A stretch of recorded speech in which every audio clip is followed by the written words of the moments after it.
Zan nuna maka yadda za ka yi browsing ba tare da data ba, wato a takaice ma za ka sa wayar kama a airplane kuma ka shiga da browsing lafiya lau. Kamar dai da gani yanzu wayar tana a airplane sannan kuma an shiga internet babu wani matsala Samsung. To zan nuna maka yadda za ka yi hakan. Wannan bidiyon da zai taimake ka musamman idan kana so ka shiga da browsing ba tare da wani ya kira ka ba, wato baka so a kira ka a waya ballantana a dame ka, kuma kana so dai kar ka kulle wayan, kana so ka shiga da browsing. To wannan bidiyon zai taimake ka sosai.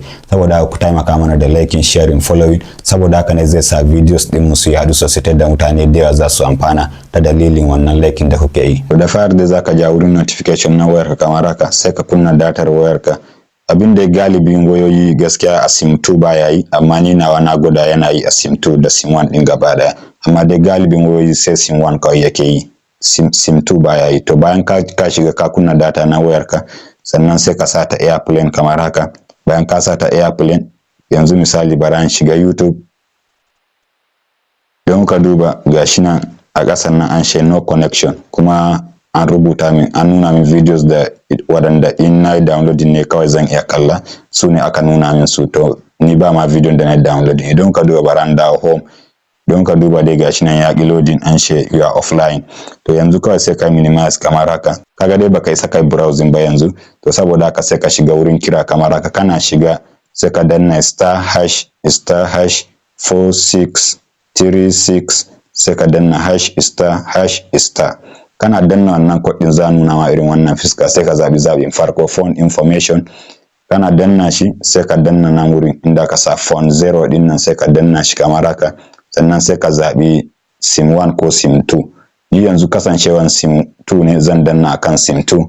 Bayan na danna akan sim 2, idan ka duba anan akwai option mobile radio power, saboda haka sai ka danna kan shi kamar haka ka kunna. Don ka kunna shi za ga zai kashe kansa, galibi haka yake yi. To amma ni nawa ko da abin ya kashe yana yi, to amma dai ya kamata in ka kunna shi kar ya kashe. Idan na sim 1 ka zaba galibi baya kashewa. To bayan ka kunna shi, don ka duba yanzu gashi nan ma ya tsaya. Phone 2 gashi nan button din bai kashe kansa ba. To bayan dai sun nuna ma irin wannan fuska, ka kunna shi ya kunnu, sai ka minimize kamar haka. Daga nan ma kawai zaka iya yin haka, sai ka dawo YouTube din. Don ka duba back online, gashi nan an nuna min wannan din, an kawo min videos na YouTube. Misali bara an kalli video a wannan bidiyon zan nuna muku yadda za ku dinga samun kuɗi a Facebook ta hanyar content monetization tun daga farko har ƙarshe da sharuɗan da kake so ka samu.